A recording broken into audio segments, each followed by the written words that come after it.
주님의 날개 안에 거하고 주님의 임재 안에 거하는 우리 모든 성도님들 되시기를 주님의 이름으로 한 번 더 축복합니다. 이 시간에 하나님 말씀 보도록 하겠습니다. 로마서 15장 5절에서 6절 말씀 보도록 하겠습니다. 로마서 15장 5절에서 6절 말씀. 우리 두 절의 말씀인데요. 같이 한 목소리로 합독하도록 하겠습니다. 같이 읽어보겠습니다. 시작. 이제 인내와 위로의 하나님이 너희로 그리스도 예수를 본받아 서로 뜻이 같게 하여 주사 한 마음과 한 입으로 하나님 곧 우리 주 예수 그리스도의 아버지께 영광을 돌리게 하려 하노라. 아멘. 할렐루야. 새해 첫 시간 하나님의 말씀 또 하나님의 음성을 듣는 게 너무 귀한데 여러분 우리 제목 한번 읽어볼까요? 말씀 제목. 이 말씀 제목이 내년도 죄송합니다. 올해 2020년도 표어입니다. 표. 저희 교회에 이렇게 추구하고자 하는 방향인데 우리 제목 같이 한번 읽어볼까요? 시작. 말씀으로 하나 되어 예수 닮는 교회. 교회는 누구라고 했죠? 예, 우리잖아요. 말씀으로 하나 되어 예수님 닮는 우리 됩시다 라고 서로 한번 앞뒤에 계신 분들 좌우에 계신 분들에게 한번 인사해 보도록 하겠습니다. 시작. 말씀으로 하나 되어 예수 닮는 우리가 됩시다. 아멘.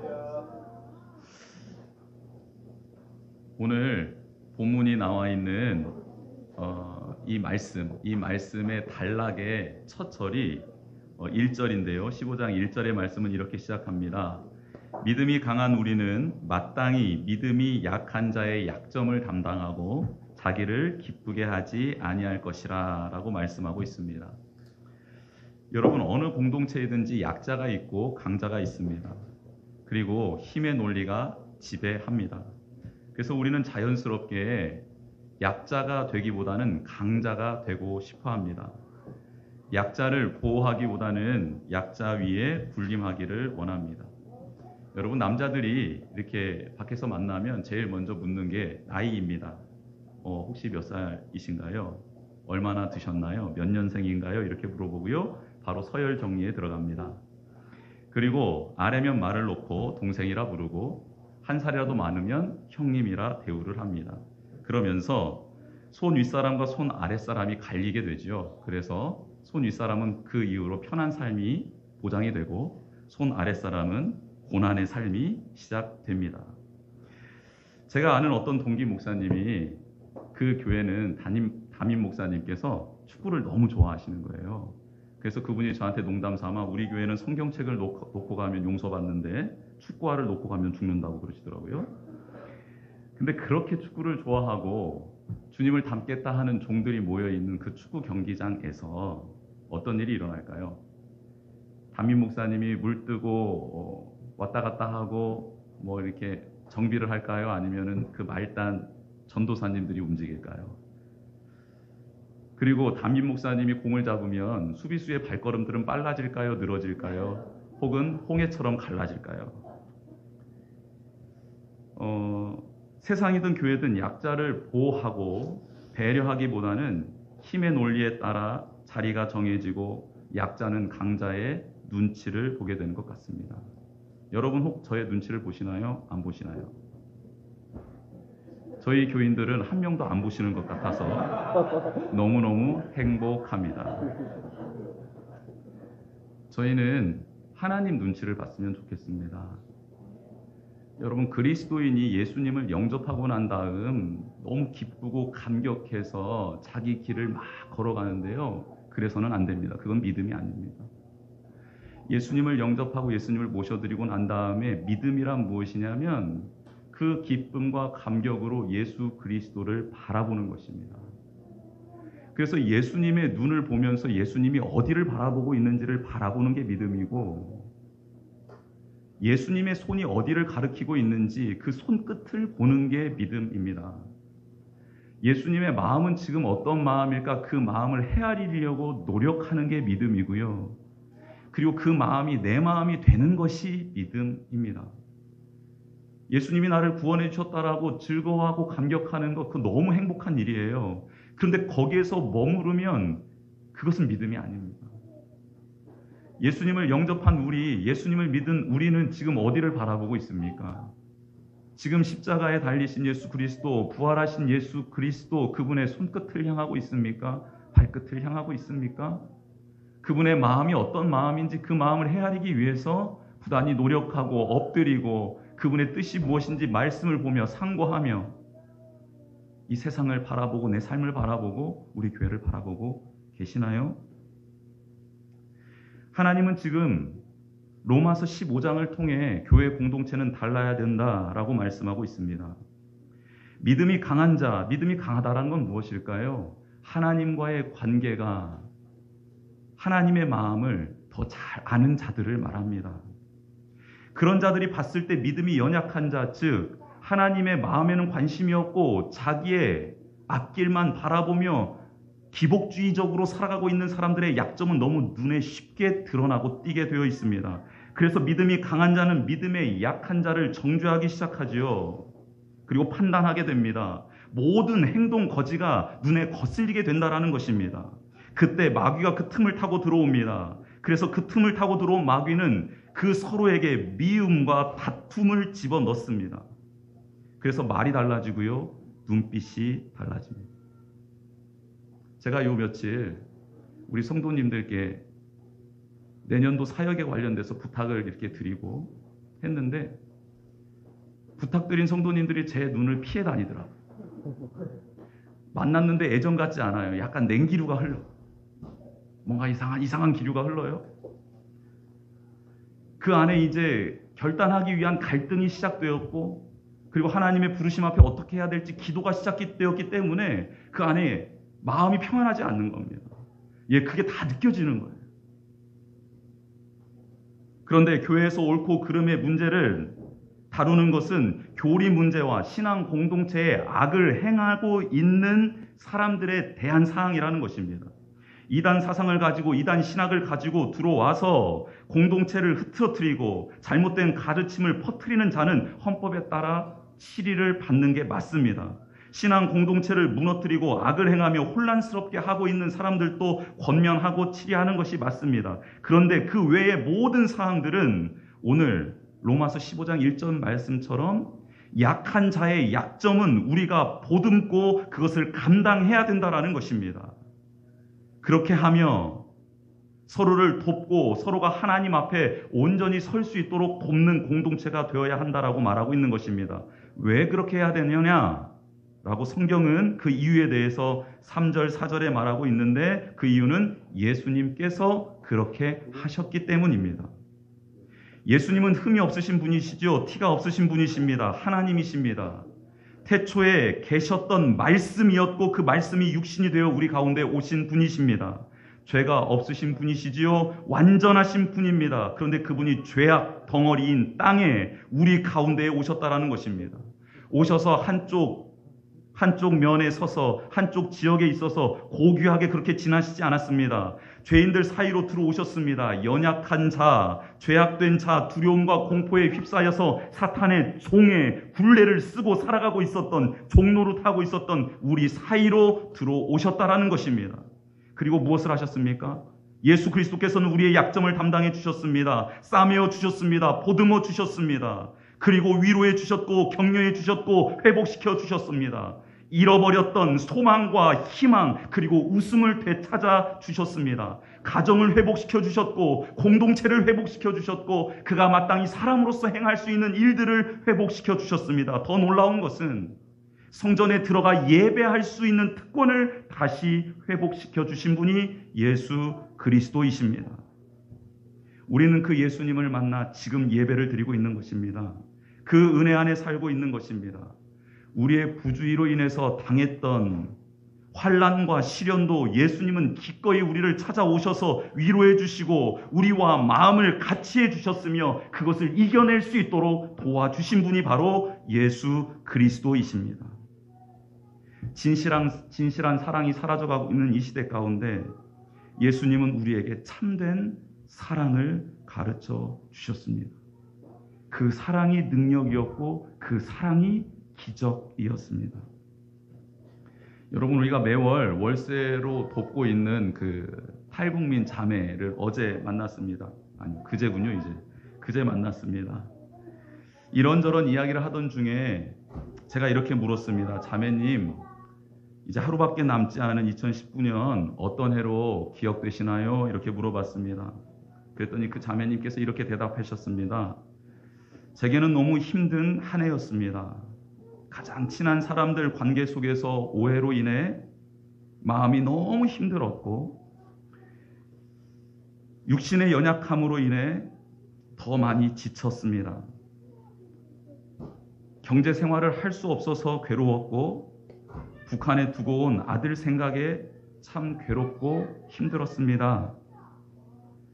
정말 하지 말아야 될 생각까지 했고, 그래서 저는 이 세상을 살아가는 것이 의미 없다고 그렇게 믿어지고 확신했습니다. 그렇게 이 세상 사람으로 남아있지 못할 수도 있었던 내게 집사님들 그리고 복민교회가 저의 손을 잡아주었습니다. 제 손을 잡아준 교회에 너무 감사를 드립니다. 복민교회 때문에, 집사님들 때문에, 그 기도 때문에, 관심 때문에 제가 살게 되었습니다. 마음을 나눌 수 있는 사람이 있다는 게, 이야기를 들어줄 수 있는 사람이 있다는 게, 그리고 함께 생활할 수 있는 공동체가 생겼음에 기뻤습니다. 이렇게 고백을 하시더라고요. 근데 그 고백을 듣는데 제 마음이 뜨거워지는 거예요. 왜냐하면 제가 예수님께 고백했던 말과 비슷했기 때문입니다. 제가 너무 힘들었을 때 예수님이 제게 다가오셨고, 다가오신 예수님께 제가 고백드렸던 내용들과 너무 비슷했기 때문입니다. 식사를 많이 못하시고, 그리고 맛있게 밥을 드시는 장면을 별로 못 봤어요. 왜냐하면 장을 이렇게 수술을 하셨기 때문에. 그런데 이제 이렇게 이렇게 곤드레밥이나 아니면 이렇게 된장찌개 이런 걸 좋아하신다고 하셔서 그곳으로 모시고 갔는데, 식사를 너무 맛있게 하시는 거예요. 맛있다 하시면서 막 드시는 거예요. 저도 그 앞에서 막 맛있다 하면서 먹었거든요. 그래서 제가 이렇게 자매님께 말씀드렸어요. 자매님, 서울에서 병원 예약하시고 진료받으러 오실 때마다 저희 교회 꼭 들려주셔야 돼요. 그렇게 부탁을 좀 드렸습니다.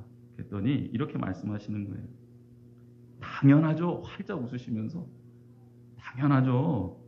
복민교회는 제 친정과 같습니다. 이렇게 말씀하십니다. 그러면서 기도 제목을 나눠주시더군요. 2020년은 더 건강했으면 좋겠다고. 지금 편의점에서 이렇게 아르바이트를 하시며 이렇게 돕고 계시는데, 아는 언니분을 돕고 계시는데 경제활동도 계속했으면 좋겠다고 그렇게 말씀을 나눠주셨습니다. 그리고 북에 두고 온 아들 한 명이 있는데 그 자녀의 소식 좀 들었으면 좋겠다라고 함께 기도해달라고 부탁하셨습니다. 여러분들이 부활절에 내셨던 헌금, 작년에 내셨던 그 헌금을 가지고 어떻게 하면 좋을지 2개월, 3개월 동안 고민하다 이분을 만났고, 그렇게 해서 조심스럽게 돕기 시작했던 그 저희들의 사랑과 기도가 한 영혼을 살렸고, 그 영혼을 통해 하나님이 영광 받으셨다라는 사실을 여러분, 우리 함께 고백했으면 좋겠습니다. 이제 우리가 해야 될 일은 무엇일까요? 그것은 바로 오늘 본문의 말씀처럼 예수님을 계속해서 본받고 살아가는 것입니다. 인생의 최적 목적이기도 한 예수 그리스도를 닮고 따라가는 것, 이것은 단번에 이루어지는 것이 아닙니다. 그래서 우리는 꾸준히 연습해야 하고 훈련해야 합니다. 예수 그리스도를 닮아가기 위해서 교회를 세워주셨고, 이 교회 공동체에 서로 다른 사람들을 붙여주신 것입니다. 성격도 다릅니다. 기질도 다릅니다. 생각도 달라요. 경험도, 그리고 살아온 환경도, 지금 하고 있는 일도 모두 제각각입니다. 그런데 그런 사람들을 다 한 곳에 불러주시고 만나게 해주셨다라는 겁니다. 왜요? 이 안에서 서로 마음을 같이 하는 훈련을 받으라고 말입니다. 왜 이 훈련을 받아야 될까요? 여러분, 우리가 예수님을 닮는다라는 것은 너무나도 어려운 일입니다. 왜요? 본질적으로 우리는 죄인이고 예수 그리스도는 하나님이시기 때문에 그렇습니다. 어떻게 우리가 예수님을 닮아갈 수 있겠습니까? 불가능한 일입니다. 우리의 힘으로는 할 수 없습니다. 그래서 예수 그리스도를 영접하면 성령님이 우리 가운데 오시게 되고, 성령님은 우리로 하여금 본성을 거스르고 예수 그리스도를 닮아가게 도와주시는 것입니다. 어떻게 성령님이 예수 그리스도를 닮아가게 해주실까요? 초대교회 모습을 보면 압니다. 초대교회는 우리보다 훨씬 더 다양한 사람들이 모여 있었습니다. 출신 지역이 달랐습니다. 계급도 달랐습니다. 언어도 달랐습니다. 그러나 그들은 하나가 되어 있었습니다. 놀랍게도 서로를 이해하고 있었습니다. 진심으로 서로를 사랑하고 배려하고 있었습니다. 자신이 소중히 여기는 것들을 가감없이 다 나누었습니다. 저들의 필요를 위하여 공급해 주었다라는 것입니다. 더 놀라운 건 무엇인 줄 아십니까? 죽음의 자리에 끌려가는 사람을 대신 잡아 끌어내리고 내가 그 대신 죽겠노라고 생명을 내어주는 사랑, 서로 아낌이 초대교회에 있었습니다. 성령 공동체라고 했던 그 초대교회에 이런 일들이 어떻게 일어났나? 사도행전 2장은 너무나도 중요한 단어 한 구절을 이렇게 말씀하고 있습니다. 마음을 같이 했다라고 말하고 있습니다. 어떻게 마음을 같이 할 수 있었을까요? 사도행전 2장 42절은 이렇게 말하고 있습니다. 그들이 사도의 가르침을 받아 서로 교제하고 떡을 떼며 오로지 기도하기를 힘쓰니라 라고 마음이 하나 되었던 비결을 말씀하고 있습니다. 첫 번째, 성경을 같이 봤다라는 겁니다. 따라해 보겠습니다. 성경을 같이 봤습니다. 그리고 서로 교제했다는 건 뭡니까? 그 내용을 서로 나누었습니다. 따라해 보겠습니다. 그 내용을 서로 나누었습니다. 여기서 떡을 떼다라는 것은 성찬에 참여했다라는 것인데 예수 그리스도의 사랑과 은혜를 고백했다라는 겁니다. 한번 따라해 보겠습니다. 예수 그리스도의 사랑과 은혜를 고백했습니다. 그리고 힘써 그 내용을 가지고 기도했다라는 것입니다. 한번 또 따라해 보겠습니다. 힘써 서로 기도했습니다. 마음을 같이 하는 훈련을 하자 한 마음과 한 목소리를 내자라는 것은 여러분의 개성을 다 묵사발하고 무슨 공산주의처럼 일괄적으로 획일적으로 주님을 섬기자라는 뜻이 아닙니다. 우리는 그리스도의 몸을 이루는 지체들이기 때문에 각자의 역할들이 다 있습니다. 해야 될 임무들이 다 있습니다. 담당해야 될 역할, 개성, 은사들이 다 다릅니다. 그것을 존중합니다. 그러나 한 성령님 아래에서 예수 그리스도의 뜻을 따라 그 역할들을 다 감당해야 된다는 것입니다. 자기의 생각으로 감당해서는 안 됩니다. 자기의 경험으로 감당해서는 안 됩니다. 그 일을 감당할 때 우리의 머리 되시는 예수 그리스도의 뜻을 받들고 성령님이 깨닫게 해주시는 한 마음과 한 뜻으로, 한 입으로, 한 영으로 그 일들을 각자의 자리에서 감당하게 될 때 몸은 예수 그리스도의 뜻을 이루는 일에 순종하고 쓰임받게 될 줄 믿습니다. 사탄이 원하는 것이 무엇인 줄 아십니까? 성경을 피지 못하게 하는 것입니다. 하나님의 말씀을 듣지 못하게 하는 것입니다.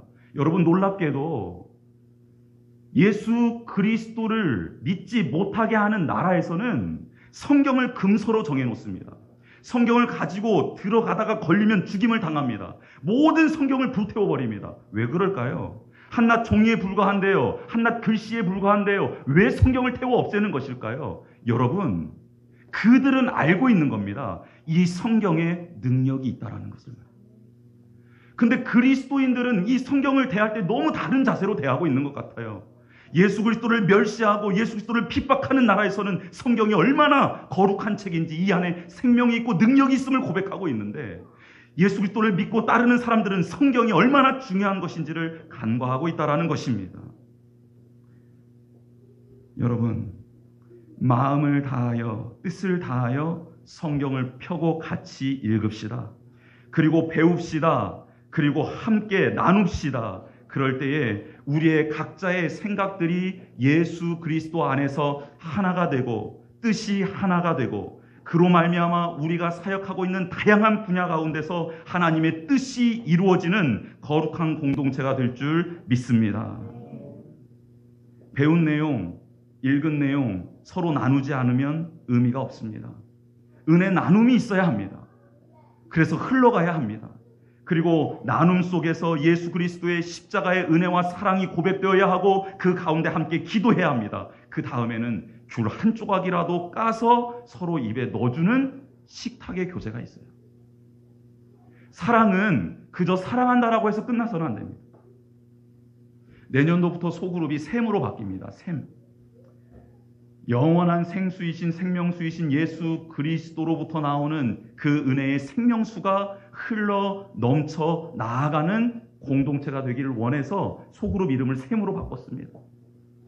내년도부터 이번 돌아오는 주부터 그 샘이 모여서 함께 하나님의 말씀을 읽고 나누고 교제하고 기도하며 나아가게 될 텐데 그때마다 하나님께서 부어주시는 놀라운 은혜와 능력이 그곳에 가득하게 될 줄 믿습니다.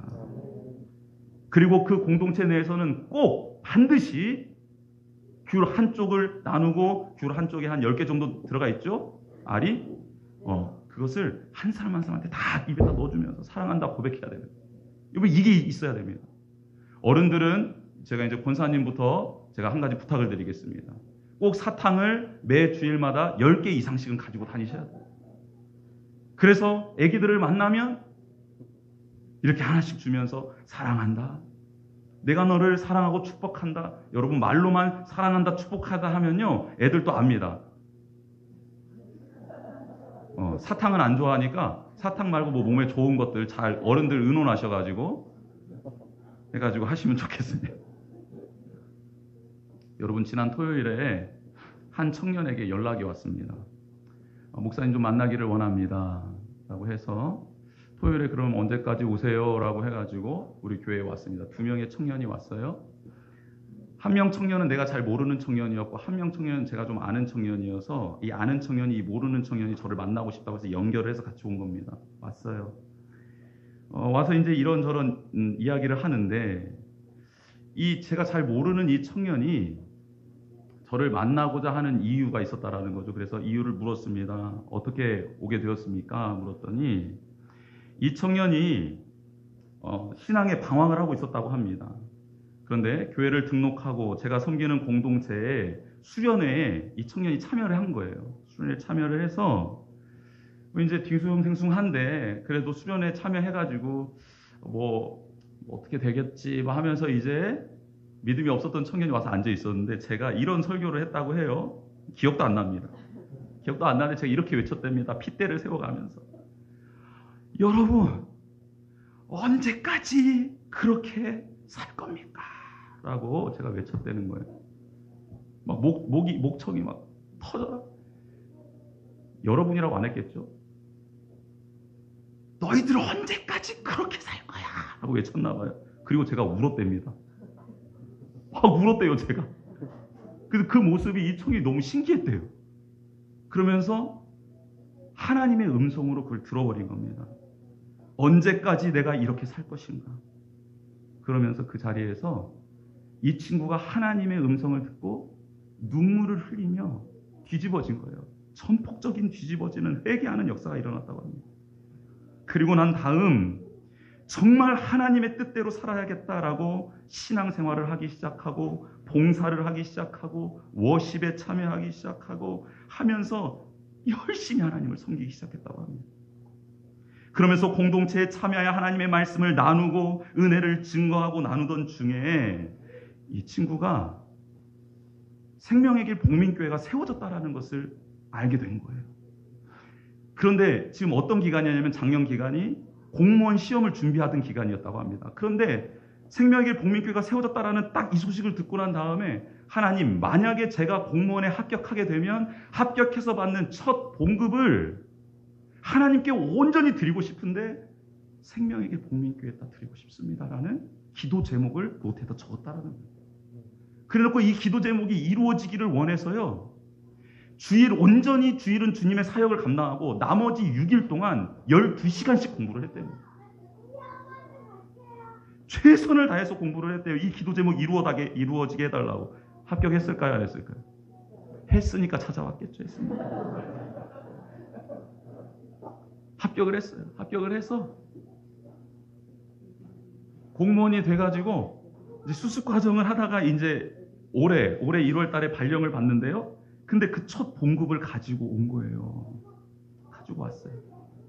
가지고 와서 하얀 봉투에 담아서 목사님 이거 헌금하고 싶습니다 해가지고 나한테 주지 마라.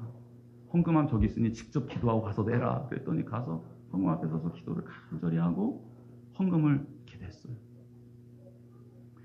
여러분, 저는 이 친구가 헌금을 가지고 와서 드린 게 이게 귀한 게 아니고요. 저는 너무 놀라운 경험을 한 겁니다. 어떤 경험이냐면 저랑 양육을 같이 받아본 적도 없어요. 저랑 관계를 맺은 적이 없어요. 근데 각자의 자리에서 하나님을 바라보며 하나님의 말씀을 듣고 말씀을 나누며 그 말씀대로 순종하며 살아가고 있는 사람. 근데 그 사람에게 하나님이 동일한 마음을 주셨다라는 거예요. 어떤 마음이냐면 교회를 사랑하는 마음을. 어떤 마음이냐면 하나님의 선한 일을 하고 싶은데 그 물질을 드리고 싶은 마음. 그리고 하나님의 뜻 가운데 이 물질이 사용되었으면 좋겠다라는 마음을 저에게도 주셨을 뿐만 아니라 그 청년에게도 주셨다라는 거예요. 그래서 이 마음이 연결돼서 와서 그 마음을 고백하고 그 마음을 제가 받고 나도 그런 마음을 가지고 신앙생활을 하고 있는데 너무 반갑다 하면서 기쁨으로 기도를 하고 기쁨으로 감격으로 그 만남이 이루어졌다라는 것입니다. 말씀을 붙잡고 그 말씀 안에서 씨름한 수련회의 자리에서 받았던 그 감동을 소멸하지 않고 지켜오며 자기의 삶의 자리에서 기도하고 말씀을 보며 그 말씀 가운데 받았던 은혜를 공동체 가운데 나누며 기도해왔던 그 청년이 그렇게 자신에게 소중한 첫 봉급을 순결하고 깨끗하게 사용되기를 원해서 하나님 앞에 온전하게 드리게 되었다라는 것입니다. 여러분, 같이 있다고 해서 공동체일까요? 아닙니다. 마음이 다르고 뜻이 다르면 같이 있어도 공동체가 아닌 것입니다. 그런데 아시나요? 우리 지구 반대편에 있더라도 우리와 같은 마음을 가지고 여호와 하나님을 경배하고 있는 그 사람은 우리 같은 공동체라는 것입니다. 어떻게 떨어져 있는데 같은 공동체, 같은 마음, 같은 뜻이 될 수 있을까요? 하나님의 말씀을 보고 그 말씀 가운데 은혜를 받고 은혜를 나누고 기도하며 교제하고 있을 때에 그런 일들이 일어나게 된다라는 것입니다. 여러분, 우리는 같은 공동체입니까? 이런 의미에서 같은 공동체입니까? 이제 같은 공동체가 되어야 될 줄 믿습니다. 여러분, 이 일 때문에 우리가 내년도에 같이 말씀을 읽자고 하는 것입니다. 그리고 그 말씀을 같이 나누자라는 것입니다. 그리고 그 말씀을 붙들고 함께 기도하자라는 것입니다. 여러분, 그때 내 자신이 변화될 뿐만 아니라 우리의 가정이 변화될 줄 믿습니다. 우리를 변화시키신 그 말씀의 능력이 우리 주변으로 흘러가게 될 줄 믿습니다. 그렇게 한 마음이 되고 한 뜻이 되어 우리의 각자의 자리를 지켜나갈 때 우리 교회는 이 시대에 쓰임받는 교회가 될 줄 믿습니다. 초대교회 공동체처럼 말입니다. 놀라웠던 것은 초대교회가 전도하지 않았다라는 거예요. 여러분, 초대교회가 어떻게 전도할 수 있겠습니까? 전도를 해서 그 사람이 들어오면 이 사람은 죽을 수밖에 없는 자리로 들어오는 건데 어떻게 그들을 초대를 합니까? 전도가 없었던 게 초대교회입니다. 그런데 수가 늘어나는 거예요. 이상하지 않습니까? 왜요? 성령님이 임하셔서 예수 그리스도를 닮게 하는데 말도 안 되는 상황들을 이해하고 품고 배려하고 사랑하는 모습들을 만들어 주셨다라는 겁니다. 밖에서 봤을 때 너무 신기한 공동체인 거예요. 어떻게 저렇게 살아가지? 어떻게 저렇게 사랑하며 살아가지? 어떻게 자기를 부인하지? 어떻게 자기를 내려놓지? 배려하지? 상대방을 아껴주지? 어떻게 상대방을 위해서 목숨을 내어놓지? 말도 안 되는 일들이 일어나니까 밖에 있었던 사람들이 죽음을 무릅쓰고 그 공동체로 들어오는 것입니다. 할렐루야. 여러분, 우리가 말씀으로 하나 되어 예수 그리스도를 닮아가고 있잖아요. 그러면 밖에 있는 사람들이 전도하지 않아도 들어오는 거예요. 왜냐하면 신기하니까. 어떻게 그렇게 살아가지? 어떻게 저렇게 살아가지? 저렇게 고백하지? 말도 안 되는 일들이 일어나고 있으니까 들어오게 된다라는 것입니다. 여러분 축복합니다. 우리 말씀으로 하나 되어서 그 기초 위에 인문학도 쌓아가고 재능도 쌓아가고 그렇게 되었으면 좋겠습니다. 말씀이 아닌 다른 것으로 하나 되었을 때 일어나는 일이 창세기 11장에 기록되어져 있지요. 바벨탑을 쌓기 시작하는 것이요. 근데 말씀이 기초되어 쌓아가는 것들, 사도 바울의 학문, 지식, 베드로의 열정, 사도들의 연합, 교제, 이 모든 것들은 하나님이 거룩하게 쓰는 통로가 되더라는 것입니다. 여러분, 우리 함께 말씀으로 하나 되어 예수 닮아가는 우리 되기를 주님의 이름으로 축복합니다. 이 시간 함께 기도하는 시간 갖겠습니다. 여러분 한 2, 3분 동안 오늘 주신 말씀을 기억하며 기도했으면 좋겠습니다. 하나님, 우리가 말씀으로 하나 되어 예수 닮는 교회 되기 위해 말씀을 읽겠습니다. 배우겠습니다. 나누겠습니다. 기도하겠습니다. 함께 더불어 교제하며 떡을 떼겠습니다. 이렇게 살아갈 때 우리가 진심으로 서로를 사랑하고 아끼고 보듬을 때 우리는 예수 그리스도를 닮아가게 되는 것이지요. 여러분, 이 시간 기도하십시다. 하나님, 제가 그렇게 살고 싶습니다. 제가 성령 안에서 그렇게 변화되고 싶습니다. 2020년 안에는 이전과는 다른 삶을 살아가고 싶습니다. 하루에 20분을 내어서 성경을 읽어가고 싶습니다. 그리고 그 은혜를 나눠가고 싶습니다. 그 능력을 체험하고 싶습니다. 매일매일 광야에서 40년 동안 만나를 먹으며 하나님의 영광과 임재 가운데 있었던 이스라엘 백성처럼 나의 남은 삶이 하나님 말씀 안에서 회복되고 치유되며 나의 가정이 부흥하고 성장하며 나의 기업이 새로워지고 내가 섬기는 자리자리가 복되고 하나님의 영광이 드러나는 자리가 되어서 주변에 있는 사람들이 묻고 찾아와 여호와 하나님께 회복되는 일들이 일어나기를 원합니다. 그런 내가, 그런 가정이, 그런 교회가 되게 해주십시오. 한 2, 3분 동안 간절한 마음으로 기도합니다. 기도하겠습니다. 아버지 하나님 감사합니다. 아버지 하나님, 우리 사랑하는 성도님들 붙들어주시옵소서. 말씀으로 하나 되어 예수 닮는 교회가 되기를 원합니다. 오 성령 하나님, 기름 부으시기를 바랍니다. 오 성령 하나님, 말씀하여 주시옵소서. 오 성령 하나님, 이전과는 다른 삶을 살게 하여 주시옵소서. 오 성령 하나님, 이전과는 다른 하나님의 사람이 되게 하여 주시옵소서. 아버지 하나님, 말씀으로 하나 예수 닮는 교회 되기를 원합니다. 말씀을 읽고 배우고 말씀 안에서 서로 사랑하며 화해하며 성김의 하늘 보이는 우리 모두들 오 성령 하나님, 이 시간 임재하여 주시고 우리 교회가 새로워지기를 원합니다. 우리가 한 마음이 되기를 원합니다. 뜻이 되기를 원합니다. 주여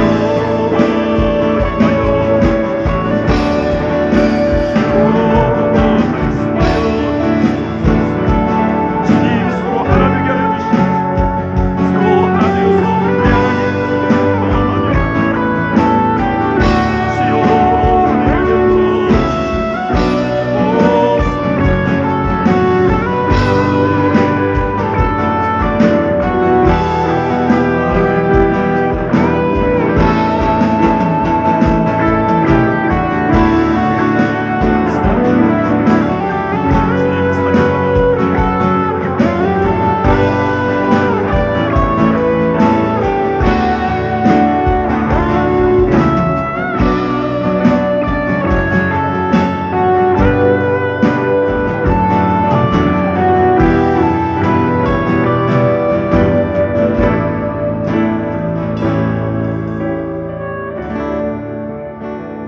초대교회 성도들이 예수님을 닮아가기 위해 성령님께서 행하시게 하신 일은 서로 사랑하는 것이었습니다.